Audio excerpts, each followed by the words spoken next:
নমস্কাৰ টাইমিটাৰ প্ৰতিক্ৰিয়া দৰ্শকক মই জ্যোতিপ বৈশ্যই স্বাগতম জনাইছো আৰু আন্তঃৰাষ্ট্ৰীয় পৰ্যায়ৰ এটা ডাঙৰ খবৰ এই মুহূৰ্তত আপোনালোকৰ বাবে লৈ অহাৰ চেষ্টা কৰিছো। এইগৰাকী হৈছে ইউক্ৰেইনৰ ৰাষ্ট্ৰপতি ভ্লাদিমিৰ জেলেনস্কি।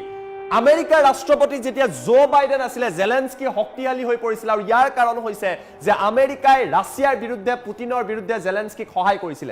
কিন্তু এতিয়া ডোনাল্ড ট্ৰাম্প অহাৰ লগে লগে জেলেনস্কিৰ হাহাকাৰ লাগিছে। ইউক্ৰেইনৰ পাৰমাণৱিক ঘাটিত ৰাছিয়াৰ ড্ৰোন দেখিবলৈ পোৱা গৈছে আৰু ইয়াৰ পাছতে জেলেনস্কিয়ে পুনৰবাৰ এক প্ৰকাৰৰ কান্দি কান্দি বিশ্ববাসীৰ পৰা আমেৰিকাৰ পৰা সহায় বিচাৰিছে। জেলেনস্কিয়ে কৈছে যে আমাক পুতিনৰ পৰা ৰক্ষা কৰক, ৰাছিয়াৰ পৰা আমাক সহায় কৰক।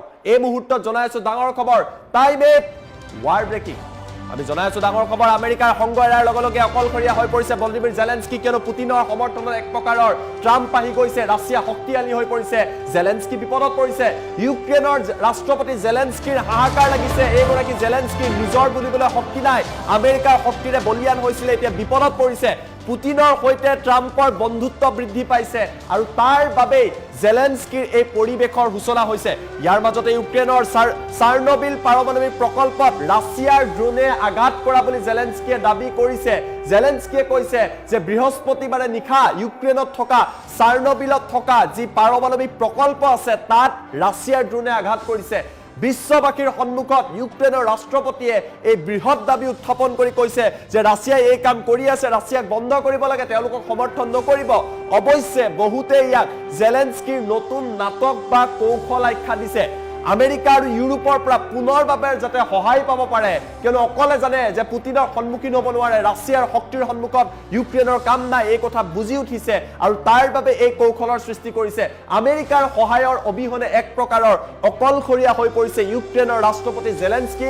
আমেৰিকাই সংগ এৰাৰ লগে লগে জেলেনস্কিৰ এই অৱস্থাৰ সৃষ্টি হৈছে, কিয়নো ট্ৰাম্পে কৈছে 3 বছৰ যুদ্ধ চলিছে, যুদ্ধৰ অন্ত পৰিব। পুতিনৰ সৈতে 90 মিনিট কথা পাতিছে ট্ৰাম্পে, ৰাছিয়াৰ সমৰ্থনত ট্ৰাম্পে কথা কৈছে, ইউক্ৰেইনলৈ টকা পইচা দিয়া বন্ধ কৰি দিছে, যাৰ বাবে হাহাকাৰ লাগিছে। পুতিন এতিয়া শক্তিশালী হৈ পৰিছে, ট্ৰাম্প সমৰ্থনত আহিছে আৰু আজিও প্ৰধানমন্ত্ৰী নৰেন্দ্ৰ মোদীৰ সৈতে যেতিয়া ট্ৰাম্প মিলিত হৈছে তেতিয়াও কৈছে যে ভাৰত, ৰাছিয়া, আমেৰিকা একেলগ আহিব লাগে বুলি কৈছে আৰু তাৰ বাবেই জেলেনস্কিৰ হাহাকাৰ লাগিছে। জেলেনস্কিয়ে কৈছে বৃহস্পতিবাৰে নিশা চাৰ্নবিল পাৰমাণৱিক প্ৰকল্পত ৰাছিয়াৰ ড্ৰোনে আঘাত কৰিছে আৰু এয়া অতিকৈ শংকাৰ বিষয় আৰু সেইবাবে বিশ্ববাসীয়ে ইউক্ৰেইন তথা জেলেনস্কিক ৰাছিয়া আৰু পুতিনৰ বিৰুদ্ধে সহায় কৰিব লাগে। আমি অনস্ক্ৰীন এই তথ্য আপোনালোকৰ বাবে লৈ অহাৰ চেষ্টা কৰিছো। ডাঙৰ খবৰ জনাই আছো, বহুতে ক'ব বিচাৰিছে জেলেনস্কিৰ এয়া নতুন কৌশল সহায় লাভৰ বাবে, কিয়নো আমেৰিকাৰ সহায়ৰ অবিহনে জেলেনস্কি তিষ্ঠি থাকিব নোৱাৰিব। ইউক্ৰেইন যথেষ্ট দুৰ্বল হৈ পৰিছে আৰু এনে কাৰণতে সহায় বিচাৰিবলৈ বাধ্য হৈছে।